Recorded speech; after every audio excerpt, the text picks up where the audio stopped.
प्यारे बच्चों, आज की वीडियो में केमिस्ट्री में जो जो टॉपिक आपको पढ़ना चाहिए, रटना चाहिए एग्ज़ाम के दृष्टिकोण से, आज की वीडियो में केवल वही टॉपिक, वही रिएक्शन, वही क्वेश्चन, वही थ्योरी, वही टिप्पणी, वही केमिकल बॉन्डिंग, जितना भी आपके पेपर में आता है, प्रयोगशाला विधि हुआ चाहे नियम हुआ, सब कुछ केवल वही आपको मैं बताऊंगा, समझाऊंगा, जो पढ़ के आप एग्ज़ाम देने जाओगे तो बहुत अच्छे नंबर लाओगे।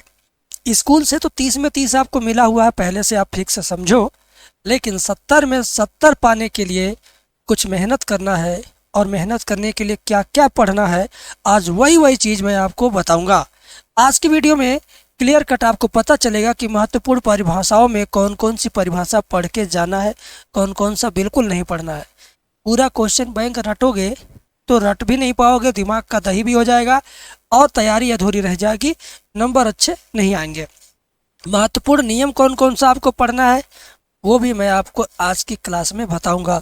प्रमुख परीक्षण कौन कौन सा पढ़ना है वो भी मैं आपको बताऊंगा। कौन ज़्यादा इम्पोर्टेंट है, कौन सा कम इम्पोर्टेंट है वो भी बताऊंगा। प्रयोगशाला विधि भी आपको मैं बताऊंगा ही बताऊंगा। नाम वाली अभिक्रिया भी आपको बताऊंगा कि कौन सी अभिक्रिया आपको ज़रूर रटना है, ज़रूर पढ़ना है। और केमिस्ट्री का 2026 में आने वाला इम्पोर्टेंट टॉपिक का आज ये वीडियो है। तो आते हैं हम सीधे मेन मुद्दे पर। मुद्दा है महत्वपूर्ण परिभाषा वाला। मुद्दा है महत्वपूर्ण परिभाषा वाला कि मोलरता क्या है। मोलरता क्या है, मोलरता की परिभाषा लिखिए, मोलरता से क्या तात्पर्य है, इस तरीके का प्रश्न आता है, केवल एक नंबर में आता है। उसी तरह से मोललता भी पूछता कि मोललता किसे कहते हैं, इससे क्या समझते हैं, इसके क्या उपयोग है। ठीक है, ये आ जाता है। तो थ्योरी बेस क्वेश्चन है, ये केवल याद करने वाला है बबुआ। तुम्हें याद करने की आदत तो है बचपन से। मोल प्रभाज या मोल अंश, ये दोनों कभी कभी साथ में आता है, कभी कभी अकेले आ जाता है। तो मोल प्रभाज या मोल अंश किसे कहते हैं, इसकी परिभाषा लिखिए, इस तरह से आपके पेपर में आएगा। मोल प्रभाज या मोल अंश कभी कभी 2 या 3 नंबर में पूछ देता है। तो जब 2 या 3 नंबर में पूछ देगा तब समझ लो उसको विस्तार से लिखना है, उसको पूरा विस्तार से 2-3 हेडिंग डाल के लिखना है। ठीक है। क्वथनांक में उन्नयन, क्वथनांक में उन्नयन ये भी फिक्स है, या तो 1 नंबर या तो 3 नंबर में। ठीक है। हिमांक में अवनमन, देखो बेटा मैं सच बता रहा हूँ तुम्हें, ये सब टॉपिक तुम्हें ढूंढ कर कोई नहीं देने वाला है। जो चीज़ हमने ढूंढा है वो हम आपको हर 10 दिन पर एक बार याद दिला देते हैं कि बाबू अभी तो सीरियस हो जाओ, अब सीरियस हो जाओ, अब ढंग से पढ़ लो, अब तैयार कर लो, अब तुम्हारा पेपर करीब आ गया, गिने चुने 40-45 दिन बचे हुए हैं, अब तो प्यार से इन सबको पढ़ लो, तैयार कर लो। ठीक है। इसके अलावा महत्वपूर्ण परिभाषा में ये 6वां नंबर है, परासरण दाब किसे कहते हैं, इससे आप क्या समझते हैं, ऐसे प्रश्न आता है, इसको लिखना जरूरी है। अब फिर क्या प्रतिपरासरण, परासरण किसे कहते हैं, इलेक्ट्रोड विभव क्या होता है, मानक इलेक्ट्रोड विभव क्या है, विद्युत रासायनिक श्रेणी के बारे में विस्तार से लिखिए। देखो ये विद्युत रासायनिक श्रेणी वाला कभी कभी 2 नंबर या 3 नंबर में भी आ जाता है, 2 अंक या 3 अंक में भी पूछता है। तो आपको करना क्या है, आज की सभी हेडिंग का स्क्रीनशॉट लेना है और इसको ढूंढ ढूंढ के तैयार करना है। और एक बात और अगर आपको बताऊं कि अगर आप चाहते हो कि ये सब का बना बनाया क्वेश्चन और आंसर आपको इकट्ठा मिल जाए कहीं, तो उसके लिए डिस्क्रिप्शन में मेरा एप्लीकेशन का लिंक है, डाउनलोड करो। और 40 रुपये के कोर्स में आज जितना भी मैं आपको बताऊंगा इन सब से रिलेटेड क्वेश्चन, आंसर, परिभाषा, थ्योरी, अंतर रासायनिक अभिक्रिया, टिप्पणी, सब कुछ आपको मिल जाएगा मात्र और मात्र 40 रुपये के कोर्स में। 40 रुपये कोई बहुत बड़ी बात नहीं है, इतना तो आप अपने दोस्त को बर्गर खिला देते होंगे, मोमोज खिला देते होंगे, नूडल्स खिला देते होंगे। तो आज दोस्त को एक दिन के लिए रोक दो, ये 40 रुपये पे करके आप ये सारे के सारे टॉपिक, क्वेश्चन, आंसर, परिभाषा और भाषा पूरा पूरा बना बनाया सिर्फ आपको देखना है, सिर्फ आपको याद करना है। ठीक है। केमिस्ट्री रटने वाला विषय होता है। विद्युत रासायनिक श्रेणी से क्या तात्पर्य है ये भी पूछता है बेटा। ठीक है। तो जो जो डिस्क्रिप्शन में एप्लीकेशन है डाउनलोड करके लेगा उसको जरूर इसका फ़ायदा मिलेगा। ईंधन सेल क्या होता है, अभिक्रिया का वेग या अभिक्रिया की दर से क्या समझते हैं, या अभिक्रिया के वेग किसे कहते हैं, अभिक्रिया की दर किसे कहते हैं, ये आपके पेपर में आना ही आना है। ये वेरी वेरी इंपॉर्टेंट क्वेश्चन है, ये बीबीआई क्वेश्चन है मेरे भाई, ये बीबीआई क्वेश्चन है, वेरी वेरी इंपॉर्टेंट। ठीक है, तो प्यार से इसको समझिएगा, ये वेरी इंपॉर्टेंट है। ठीक है ना। अभिक्रिया की कोटि किसे कहते हैं, ये तो बहुत दिन से पूछता है पेपर में। जब मैंने पेपर दिया था 2008 में इंटर में, तभी भी ये पूछा था। सोच लो इंटर पढ़े हुए मुझे कितने वर्ष हो गए, 2026 आने वाला है, मुझे हो गया 14 वर्ष। 2008 के बाद से आज अगर काउंट करोगे तो 14 वर्ष बाद मैं आज फिर इस चीज़ को पा रहा हूँ कि यार ये भी अभी भी एग्जाम में आता है। ठीक है। अभिक्रिया की आणविकता और संक्रियण ऊर्जा, ये दोनों में से एकदम 50-50% चांस है कि दोनों में से कोई ना कोई आएगा ज़रूर। अब आपकी बारी है, आपकी जिम्मेदारी है, आपको अमल में लाना है, आपको एक्शन लेना है, इन सबको चीज़ याद करना है। याद करने का दो तरीका, एक फ्री का तरीका है, किताबों में खोजिए याद करिए, और एक तरीका ये है कि 40 रुपये आप पे करिए सीधे एप्लीकेशन में हमारे, इन सब का परिभाषा लिखा लिखाया, थ्योरी, नियम, सब कुछ आपको एक ही कोर्स में मिल जाएगा। ठीक है, और कभी डिलीट नहीं होगा, कभी इधर उधर गायब नहीं होगा, एकदम एग्ज़ाम के बाद तक, अप्रैल तक रहेगा आपके मोबाइल में। ठीक है, तो ज़रूर आप एक बार परचेज करना। अगला टॉपिक है संक्रमण तत्व किसे कहते हैं। अंत संक्रमण तत्व, लैंथेनाइट अंकुचन, लिगेंड क्या है। लिगेंड एक बड़ा टॉपिक है, ये तो कभी 3 अंक में तो कभी 5 अंक में भी आ जाता है। कोई ऐसा पेपर नहीं है जिस पेपर में लिगेंड की चर्चा न हुई हो। हर पेपर में, हर सेट में लिगेंड से संबंधित प्रश्न आता ही आता है। तो अब आपकी बारी है, आपकी जिम्मेदारी है, आपको मैं बोलता हूँ कि आप अगर अपना पेपर खराब करना चाहते हो तो इन सभी टॉपिक को तैयार मत करना। अगर आप अपना पेपर बेस्ट बनाना चाहते हो तो ये सभी टॉपिक आप आज ही से तैयार करो। गारंटेड टॉपिक है, दाएं बाएं नहीं जाना है। जो ज़रूरी था वही छांट के लाया हूँ, जो ज़रूरी नहीं था उसको मैंने छोड़ दिया है। आपको करना क्या है, इन सभी टॉपिक को तैयार करना है। तैयार करते समय आप इसमें से कोई भी टॉपिक मत छोड़िएगा, नहीं तो ये सोच लीजिए आज ही कि आपके पेपर में क्वेश्चन भी छूटेंगे। अगर आप इन सब को तैयार करते हैं तो इसका मतलब आप पेपर में आया हुआ सब ही क्वेश्चन तैयार करते हैं। ये चीज़ है आज की वीडियो के अंदर। उपसंयोजक संख्या क्या होती है, इससे क्या समझते हैं आप, इस तरह से महत्वपूर्ण परिभाषा वाला हमने आपको दिखाया। इसके अलावा बाबू महत्वपूर्ण परिभाषा में कुछ और भी है। क्रिस्टल क्षेत्र सिद्धांत क्या है, संयोजकता आबंध सिद्धांत क्या है, वर्नर सिद्धांत क्या है, हेलो एल्केन तथा वर्गीकरण कीजिए, SN1 अभिक्रिया किसे कहते हैं, या SN1 अभिक्रिया से क्या समझते हैं। ये सारे के सारे टॉपिक जो आज आपको मैं दे रहा हूँ ना, पूरा इंटरनेट खंगालोगे तो शायद ही कहीं पाओगे। जो बड़े चैनल हैं, जिनकी टीम बड़ी है, जिनके क्रैश कोर्स 500-600 के हैं, वे लोग आपको ये सब नहीं बताएंगे, क्योंकि वे जानते हैं कि बच्चे को अगर ये बता देंगे तो बच्चा उनको क्रैश कोर्स खरीदवे नहीं करेगा। तो बेटा हमने भी आपके हित को ध्यान में रखा कि भाई जिस बच्चे के पास व्यवस्था नहीं है वो बच्चा अपनी किताब में कहीं से ढूंढ लेगा, या हमारी फीस 40 रुपये है कि हर बच्चे के पास उतनी व्यवस्था होती ही होती है। माँ बाप से लेने की ज़रूरत नहीं है, केवल अपनी जेब से निकाल के डायरेक्ट परचेज कर लो। माँ बाप को बाद में बताओगे तो माँ बाप को अच्छा लगेगा कि चलो अपने पॉकेट का पैसा अपने पढ़ाई पे खर्चा किया, मेरा बेटा बहुत अच्छा बुद्धि है इसकी।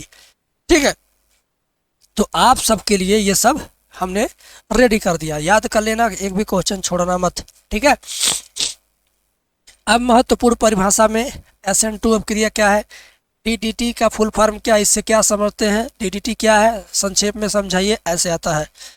और ये देखो एल्कोहल तथा इसका वर्गीकरण कीजिए, एमीन तथा वर्गीकरण कीजिए, एमीन तथा इसका वर्गीकरण, कार्बोहाइड्रेट तथा इसका वर्गीकरण। कहते हैं कि जितने बच्चे केमिस्ट्री का पेपर देते हैं सबको बस एक ही डर रहता है कि केमिस्ट्री में मुझे कुछ आता नहीं है। अरे भाई तुमको किसी ने कुछ बताया ही नहीं तैयार करने के लिए तो कहाँ से आएगा। आज अगर मैं बता रहा हूँ कि ये चीज़ तुम पढ़ के जाओ, तुम पेपर में गारंटी पाओगे। तुमने मेरी बात मानी, तुम पढ़ के गए, तुम्हें पेपर में मिला, तो तुमने कहा कि मेरा केमिस्ट्री का पेपर बहुत अच्छा गया, लेकिन सारे बच्चे जब एग्ज़ाम दे के लौटते हैं केमिस्ट्री वाला पेपर का, तो चेहरा उतरा रहता है। एक दूसरे से जब बात करते हैं रास्ते में, तो कहते हैं यार मेरा पेपर ख़राब हो गया, वो भी कहता है यार मेरा भी यही हाल है। तो भाई तुम ये चर्चा क्यों? क्यों ना पहले ही सतर्क हो जाओ, क्यों ना पहले ही सब कुछ क्लियर कर लो। याद करने वाले सब्जेक्ट है, याद करो। थोड़ा बहुत लॉजिकल चीज़ है, उस पर विशेष ध्यान मत दो। 80% तो थ्योरी बेस है ना, तो ले लो थ्योरी बेस। 70 में से 60 नंबर तो तुम्हें यहीं से मिल जाएंगे। 10 नंबर के लिए तुम्हें एक्स्ट्रा मेहनत करना है, तो 70 में से 60 कम थोड़ी है। अरे स्कूल वाले 30 दे दिए, 60 यहाँ से पा गए, 30 और 60 90 हुआ। 100 में से 90 नंबर कम है? भौकाल मचा दे हुए, भौकाल, इतना नंबर आएगा। देखो ग्लूकोज क्या है, फ्रक्टोज क्या, क्या सुक्रोज क्या है। ग्लूकोज, फ्रक्टोज, सुक्रोज, ये तीनों दोस्त हैं। ये तीनों दोस्त एक साथ निकलते हैं, लेकिन एक ही ज़िले में नहीं आते हैं। एक दोस्त अगर गोरखपुर में आएगा तो दूसरा दोस्त आजमगढ़ में चला जाएगा, तीसरा दोस्त वाराणसी में चला जाएगा। हो सकता है कि अगर पिछले साल वाराणसी में, आजमगढ़ में, गोरखपुर में आए हो, तो इस साल तीनों कहेंगे अरे यार चलो बदल बदल के चला जाए, बदल बदल चंदौली चलो, प्रयागराज चलो, गाजीपुर चलो, ठीक है। तो अगर पूर्वांचल पूरा इन्होंने कवर कर लिया, तो चलो पश्चिमी उत्तर प्रदेश में अलीगढ़ चलो, गाजियाबाद चलो, बरेली चलो। यार ये दोस्त कभी घर नहीं बैठेंगे, मतलब हर साल पेपर में आएंगे ही आएंगे, चाहे किसी न किसी ज़िले में उनको घूम घूम के आना पड़े। तो रट्टा मार लो आज ही से इन तीनों को एक साथ। क्लियर? संबंधित सूत्र, परिभाषा, थ्योरी और इसका एग्जाम्पल सब तैयार करना, क्योंकि ये 1 नंबर, 3 नंबर, 5 नंबर हर एक कैटेगरी में आ जाता है। ठीक है। अमीनो अम्ल क्या है, इससे क्या समझते हैं? प्रोटीन क्या है? प्रोटीन पर टिप्पणी लिखिए, प्रोटीन के बारे में संक्षेप में वर्णन कीजिए। तो बेटा 35 हेडिंग अब तक हमने आपको दिया है। अगर मैं आपको कहूँ ये 35 क्वेश्चन रट लो, तो नहीं रट पाओगे। जिद्दी स्टूडेंट जो होते हैं ना, 35 की जगह वो 350 रट जाएंगे। लेकिन मैं आपको 350 नहीं, मैं आपको बहुत कम गिना चुना लगभग 100 क्वेश्चन ही दूंगा। 70 में से 70 की तैयारी के लिए 100 क्वेश्चन बहुत कम है। आसानी से याद किया जा सकता है, आसानी से 4 से 5 बार रिपीट किया जा सकता है। और वही चीज़ करने के लिए हमने कोर्स में इन सबको रखा हुआ है, 40 रुपीज़ की कोर्स। ठीक है, आगे आओ। अब महत्वपूर्ण परिभाषा में एंजाइम क्या है, विटामिन क्या है, न्यूक्लिक अम्ल क्या है, डीएनए की संरचना का वाटसन तथा क्रिक सिद्धांत लिखिए। बेटा 39 हेडिंग हो गया है। ठीक है, अब बारी है प्रमुख नियमों की। समझ लो एक तरह से 40 टू परिभाषा तुमको मैंने बोल दिया, 40 टू परिभाषा याद कर लो, पूरी केमिस्ट्री खत्म। पूरी केमिस्ट्री में केवल 40 परिभाषा याद करके जाना है।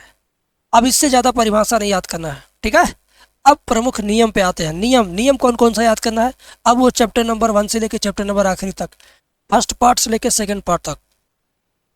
अब नियम तुमको बता देता हूँ, याद करो, तैयार करो। हेनरी का नियम, राउल्ट का नियम, वांट हाफ का गुणांक, क्लोराउस का नियम, आर्हेनियस के समीकरण का नियम, फैराडे का विद्युत अपघटन का नियम और नर्नस्ट समीकरण। फैराडे भाई तो फिजिक्सों में कूद गए, केमिस्ट्री में भी कूद गए।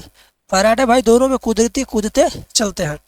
तो ये 7 गो नियम है। ज़्यादा है? ज़्यादा है? बहुत कम है, बहुत कम है। प्रमुख परीक्षण, 7 गो नियम याद करना है। अब परीक्षण याद करो। ठीक है, परीक्षण, ल्यूकास परीक्षण, फेलिंग विलियन, टालेनव क्रियम और मोलिस परीक्षण। इन चारों को तैयार करो। ये सब दीर्घ उत्तरीय प्रश्न है, या तो 3 या तो 5 नंबर में आते हैं। तैयार हो जाएगा। वादा करो कि गुरुजी हम तैयार करेंगे। कमेंट में लिखो गुरुजी हम तैयार करेंगे। ठीक है, इधर आ जाओ। महत्वपूर्ण प्रयोगशाला विधि। अरे भाई प्रयोगशाला विधि नहीं तैयार किया जाता है? वही तो बात है, हमने केमिस्ट्री का कोई भी टॉपिक छोड़ा ही नहीं। आपके लिए वो सारी चीज़ें निचोड़ के निकाल लिया है कोर्स के अंदर से, जो केवल परीक्षा के लिए बना हुआ है। अब परीक्षा के लिए ये आप तैयारी कर रहे हो, तो परीक्षा वाली चीज़ ही पढ़ो, फालतू वाली चीज़ तो आप छोड़ो। जो पढ़े वो पढ़े, जो भूल गए भूल गए, जो गया, जो बाकी है जाने दो। अब केवल उसे लो, उसे ग्रहण करो जो तुम्हारी परीक्षा को अच्छा कराए। ठीक है, क्लोरोफार्म बनाने की प्रयोगशाला विधि का सचित्र वर्णन कीजिए 5 नंबर। क्लोरोबेंजीन बनाने की प्रयोगशाला विधि 5 नंबर। एथिल अल्कोहल बनाने की प्रयोगशाला विधि 5 नंबर का। डाई एथिल ईथर बनाने की प्रयोगशाला विधि। वाह भाई वाह। कब ये सब देख के तुम्हारा जी ललचा रहा होगा कि बहुत अच्छी चीज़ गुरुजी बता रहे हैं। काश हम लोग जब 2008 में इंटर का एग्ज़ाम दिए रहते तो ऐसे कोई बताने वाला मिला रहता तो हमारे नंबर और अच्छे आए होते। केमिस्ट्री मेरा नंबर कम था, लगभग कुल मिला के प्रैक्टिकल और थ्योरिकल मिला के लगभग 65 नंबर था है, लेकिन मैथ में था 90 नंबर मेरा। झूठ बोल के क्या करूँगा। देखो 3rd डिवीज़न पास होने वाला भी बहुत अच्छा टीचर बन सकता है, समझ गए। लेकिन हम 3rd डिवीज़न नहीं पास है, हम 1st डिवीज़न पास है। 79% अपनी योग्यता बताने से बढ़िया है हम आपको आपका टॉपिक बताएं। आइए प्रयोगशाला विधि में 5वां फॉर्मेल्डिहाइड बनाने की प्रयोगशाला विधि का सचित्र वर्णन 5 नंबर का। एसीटोन बनाने की प्रयोगशाला विधि ये भी 5 नंबर का। एथिलेमिन बनाने की प्रयोगशाला विधि ये भी 5 नंबर का। मेरे भाई अब तक हमने 7 प्रयोगशाला विधि बता दिया, ज़्यादा थोड़ी है यार। डेली तुम अगर इसको एक नज़र निहार लोगे, पढ़ना नहीं है, केवल सारे अक्षरों को निहार लोगे तभी भी याद हो जाएगा। सच बता रहा हूँ, तभी भी याद हो जाएगा। अब आ गया नाम वाली अपक्रिया। प्रयोगशाला विधि टोटल कितना 7 गो प्रयोगशाला विधि और 4 गो प्रमुख परीक्षण और 7 गो प्रमुख नियम, ठीक है। और महत्वपूर्ण प्रयोगशाला विधि 7 गो। अब आ गया नाम वाली अपक्रिया। वोल्टेज अपक्रिया किसे कहते हैं और इसका रिएक्शन लिखना होता है। फिटिंग अपक्रिया, वोल्टेज फिटिंग अपक्रिया, हुंसडीकर अपक्रिया, फ्रीडल क्राफ्ट अपक्रिया। 5 गो अपक्रिया मैं आपको दे रहा हूँ, हद से ज़्यादा इम्पोर्टेंट है। केवल 3 नंबर या तो 1 नंबर, 3 1 3 1, इससे ज़्यादा नहीं, ठीक है। अब आओ गाटर मान अपक्रिया, राइमर टीमन अपक्रिया, कोल्बे स्मिट अपक्रिया, विलियमसन अपक्रिया और कैनिचारो अपक्रिया। ए भाई 2 नंबर नहीं, 3 या तो 1, ये सब पूछेगा 3 में या तो 1 में।